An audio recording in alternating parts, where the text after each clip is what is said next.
Hello বন্ধুরা, সকলকে জানাই শুভ দুপুরের একটা মিষ্টি শুভেচ্ছা। আজ দুপুরের লাঞ্চে রেডি করলাম মিঠা পোলাও।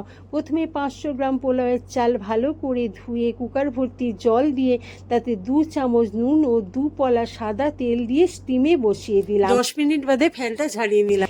এরপর হাফ বাটি গরম দুধে 2 ছিপি গোলাপ জল, 2 ছিপি কেওড়া জল, কিছুটা ফুড কালার ও 2 ফোঁটা মিঠা আতর ভিজিয়ে নিলাম। এদিকে কড়াতে আগে থেকে কিছুটা সাদা তেল গরম করে নিয়েছিলাম, কিছুটা পরিমাণে গাওয়া ঘি দিলাম, 2টো তেজপাতা, কিছু গরম মশলা ও কিছু কাজু কিশমিশ দিয়ে ভালো করে ভেজে নিলাম। গরম ভাতে 4 চা চামচ মতো চিনি দিয়ে দিলাম। ওপর থেকে ভেজে রাখা কাজু কিশমিশ ও দুধে ভিজিয়ে রাখা ইনগ্রিডিয়েন্টসগুলো দিয়ে একটা থালা সহযোগে ভালো করে চাপা দিয়ে দিলাম। মাত্র 10 মিনিটে রেডি হয়ে গেল আমার ঝুরঝুরে পোলাও। আগে থেকে তৈরি করে রাখা চিকেনের সাথে সার্ভ করে দিলাম আজ দুপুরের লাঞ্চ।